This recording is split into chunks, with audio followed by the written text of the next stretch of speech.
नमस्कार प्यारे बच्चों, कैसे हैं आप सब। आशा करता हूँ कि सब अच्छे होंगे। तो चलिए शुरू करते हैं। आज हम करेंगे वर्कशीट नंबर 104। ये हमारी हिंदी की कार्यपत्रिका होने वाली है 9 नवंबर 2020 की।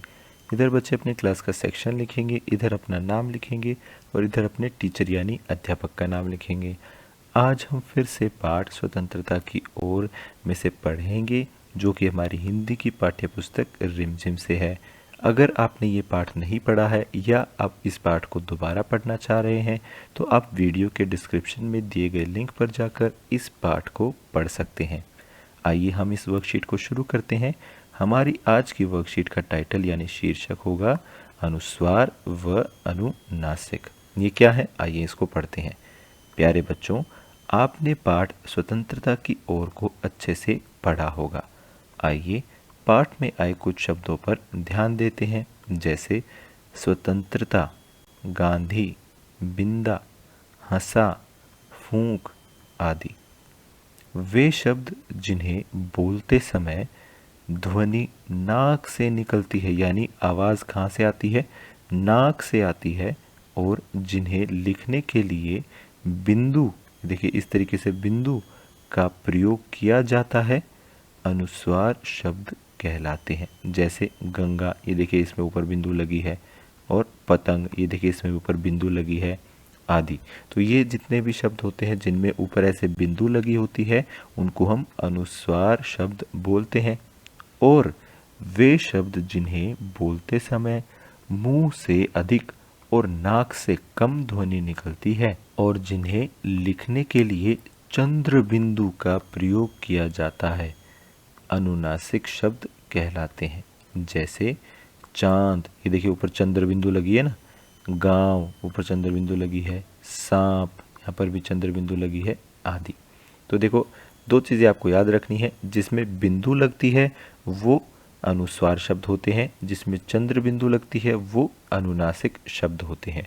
अब कौन से शब्द में बिंदु लगेगी, वो वाले शब्द जिसमें ध्वनि यानी आवाज़ नाक से आ रही है ज़्यादा, तो वहाँ पर बिंदु लगेगी।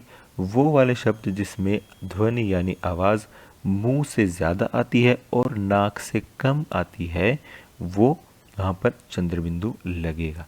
कैसे, आइए नीचे कुछ उदाहरण हम देखते हैं और इन क्वेश्चंस को भी सॉल्व करते हैं। जैसे प्रश्न नंबर 1 देखिए, निम्नलिखित शब्दों को पहचान कर नीचे दी गई तालिका में सही स्थान पर लिखिए। देखिए यहाँ पर कुछ यहाँ पर शब्द दिए हैं, हमें क्या करना है, इन्हें नीचे इस तालिका यानी टेबल में लिखना है। अनुस्वार वाले शब्द यानी बिंदु वाले शब्द जो है वो हमें यहाँ पर लिखने हैं, और अनुनासिक यानी चंद्र बिंदु वाले जो शब्द हैं वो हमें यहाँ पर लिखने हैं। इनमें से हमें छांट कर ये सारे शब्द लिखने हैं। जैसे पहला शब्द देखते हैं, यहाँ पर क्या लिखा है, बंद गोभी। तो बंद गोभी देखिए इसमें नाक से आवाज़ ज़्यादा आती है जब आप बंद बोलते हैं, ठीक है, बंद नाक से आवाज़ आ रही है, तो ये यहाँ पर बिंदु लगेगा। इसको हम अनुस्वार वाले शब्द में लिख देते हैं इस तरीके से, बंद गोभी। फिर देखिए अगला शब्द क्या है, स्वतंत्रता। तो आप जब तंत्रता बोलते हैं तो नाक से आवाज़ ज़्यादा आती है, इसलिए यहाँ पर बिंदु है और ये अनुस्वार वाला शब्द है, तो इसलिए हम यहाँ पर लिख लेते हैं अनुस्वार वाले शब्द में। आगे देखते हैं, आगे शब्द है कहाँ। ठीक है, इसको बोल के देखिए कहाँ। तो इसमें आवाज़ नाक की बजाय गले से ज़्यादा आ रही है। जब आप हाँ बोलते हैं, हाँ, तो गले से आवाज़ ज़्यादा आ रही है, इसलिए यहाँ पर चंद्र बिंदु लगा है, तो ये शब्द हो जाता है अनुनासिक शब्द। फिर क्या है, झंडा, झंडा, झंडा। देखिए आवाज़ कहाँ से आ रही है, नाक से ज़्यादा आ रही है, तो इसलिए यहाँ पर बिंदु है, तो हम यहाँ पर झंडा अनुस्वार वाले शब्द में लिख देते हैं। फिर है पसंद। तो पसंद में क्या है, नाक से ज़्यादा है, बिंदु लगा हुआ है, तो ये अनुस्वार वाला शब्द बन गया। आगे है धुआं। ठीक है, धुआं। तो धुएं में मुंह ज़्यादा खुल रहा है, मुंह से आवाज़ ज़्यादा आ रही है, तो चंद्र बिंदु बना है, इसलिए अनुनासिक वाला शब्द है। फिर है माँ। ठीक है, माँ में भी देखिए मुंह से आवाज़ ज़्यादा आती है, तो अनुनासिक यहाँ पर शब्द बन जाता है, चंद्र बिंदु इसमें लग जाती है। फिर क्या है, गांधी। ठीक है, गांधी में क्या है, गांधी में बिंदु लगा है तो इसको हम इधर लिख देंगे अनुस्वार वाले में, गांधी। ये देखिए इस तरह। आखिरी शब्द क्या है, गांव। गांव में चंद्र बिंदु लगा है तो इसलिए ये अनुनासिक शब्द है, इसलिए इसको हम यहाँ लिख देंगे। चलिए आगे बढ़ते हैं प्रश्न नंबर 2 पर। यहाँ पर क्या लिखा है कि नीचे गद्यांश में लिखे कुछ शब्दों में अनुस्वार व अनुनासिक लगाना छूट गया है, क्या आप इन शब्दों को पूरा करने में हमारी मदद करेंगे। यानी नीचे ये जो पैराग्राफ लिखे हैं, ये जो गद्यांश लिखे हैं, इनमें कुछ शब्दों में तो अनुस्वार यानी बिंदु लगना था और कुछ शब्दों में अनुनासिक यानी चंद्र बिंदु लगना था, तो वो इनसे छूट गया है। अब वो हमें कह रहे हैं कि आप हमारे लिए वो लगा दो। चलिए इनको लगा देते हैं। ये वाला जो पैराग्राफ है, ये वाला जो गद्यांश है, ये अनुस्वार के लिए है, यहाँ पर बिंदु लगेगा। आइए देखते हैं कहाँ कहाँ लगाना है। एक जंगल में, ठीक है, जंगल तो यहाँ पर बिंदु लग जाएगा। में नंदन, ठीक है, नंदन तो न के ऊपर बिंदु लग जाएगा। नामक बंदर, ठीक है, इस तरीके से हमें बिंदु लगाना है। बंदर रहता था।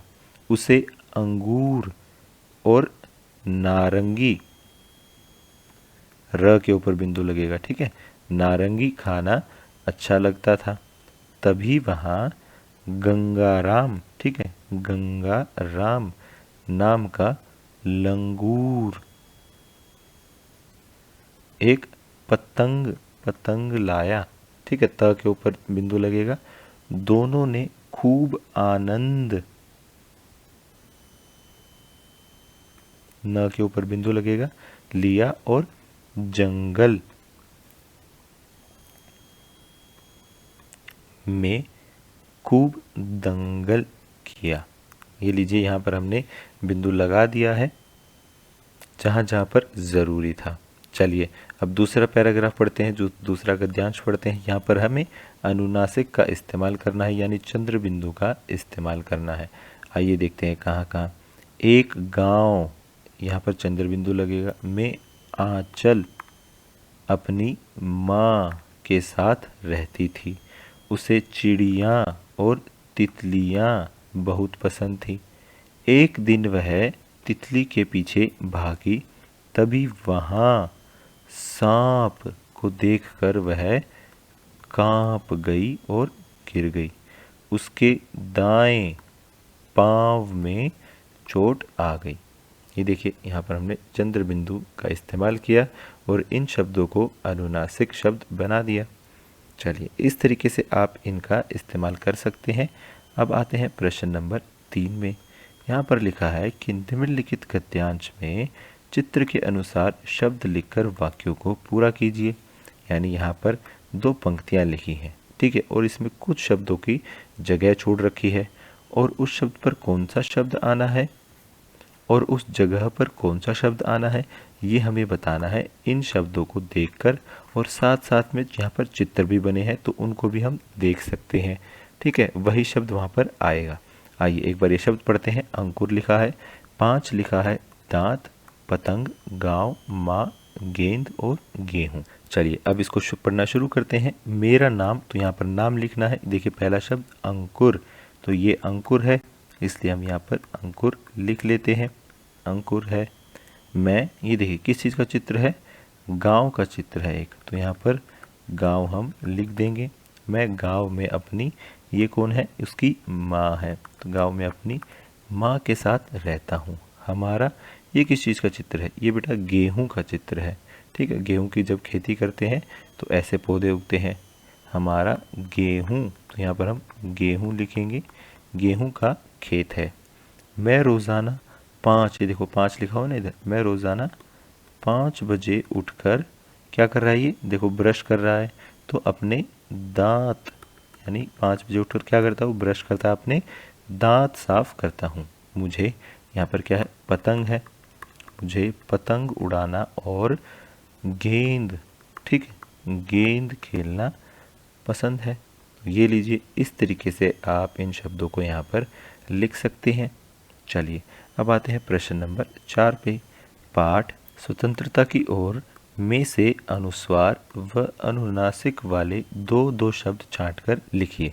यानी ये जो हम यहाँ पर हमने पाठ पढ़ा था स्वतंत्रता की ओर, हमें उसमें से दो अनुस्वार यानी बिंदु वाले जो शब्द होते हैं और दो अनुनासिक यानी चंद्र बिंदु वाले जो शब्द होते हैं वो हमें छांट कर लिखने हैं। तो ये देखिए, इस तरीके से आप ये अपना आंसर लिख सकते हैं। मैंने ये शब्द छांट दिए हैं, बहुत सारे शब्द थे इस पाठ में, ठीक है, हमें यहाँ पर दो दो ही लिखने थे, इसलिए मैंने ये कोई भी दो शब्द निकाल लिए हैं। पहले क्या है, अनुस्वार वाले शब्द ये हैं जहाँ पर बिंदु आता है, तो गांधी हो गया और बिंदा हो गया।